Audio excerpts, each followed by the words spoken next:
Of course, the commission is very sympathetic of what happened to the examinee. Pero you see, we have to do a balance. Di ba?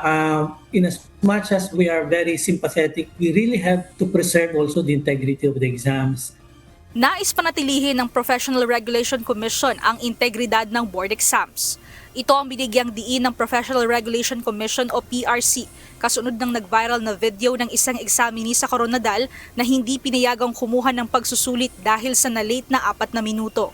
Ayon kay PRC Assistant Commissioner Luis Valera, bagamat nauunawaan nila ang sitwasyon, kailangan anilang mapanatili ang kaayusan at integridad ng pagsusulit.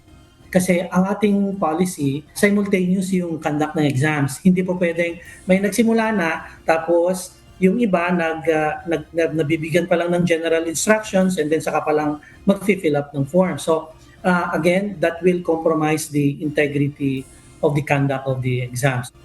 Iginiit ng komisyon na anumang pagkaantala ay maaaring makaapekto sa buong sistema ng eksaminasyon. Gayunman, nilinaw nila na may mga sitwasyon na ikinukonsidera para makapagbigay ng pataan o konsiderasyon.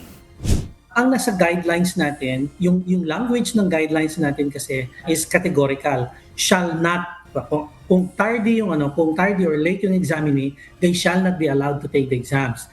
Yun under normal circumstances. Pero kunyari, sabi natin may bagyo, may baha, may transport strike, o di kaya meron talagang verified balita na sobrang traffic doon sa area ng examination.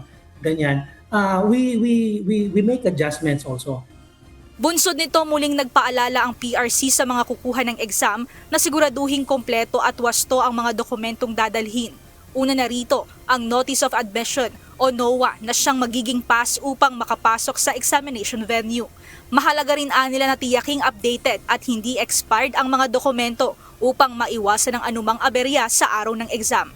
Ayon sa komisyon, dapat ay nasa examination site na ang mga examinee ng 6:30 ng umaga. Pagsapit ng alas 7, isinasagawa na ang pag-check ng mga dokumento at iba pang paunang proseso. Habang alas 8 naman ng umaga ang simula ng aktwal na pagsusulit. Yung policy na ito nasa issuance namin. So, published ito, nasa website namin. Kung nagre-review sila, binibigay din ito. Laging binibigay ito, laging dinidiscuss ito sa kanilang review activities, especially sa schools. And then, yung mga reminders na ito, nasa NOA mismo. At di ba, dun sa viral video, may binanggit na dokumento, yung Notice of Admission, nandoon din yon, yung reminder na yon. So, really, the Commission did not leave any chance na hindi fully aware and fully informed ang ating mga examinees. Gayunman, tiniyak ng komisyon na sisilipin at iimbestigahan ng anumang reklamo at ulat laban sa kanilang mga personnel sa mga examination venue na nagpakita ng hindi maayos na pag-uugali. Pero if ever our staff was a bit rude or unaccommodating, ako na ang humihingi ng pasensya doon sa examinee at saka sa pamilya ng examinee natin. Pero again, rest assured that we will be looking into that.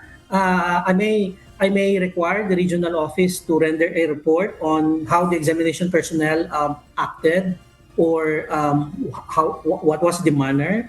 What was his manner or her manner in dealing with the examinee. At I'm giving my assurance, Ms. Mia, na kung makikita na yung aming personnel ang medyo lumagpas sa dapat na tamang demeanor, they will be dealt with accordingly.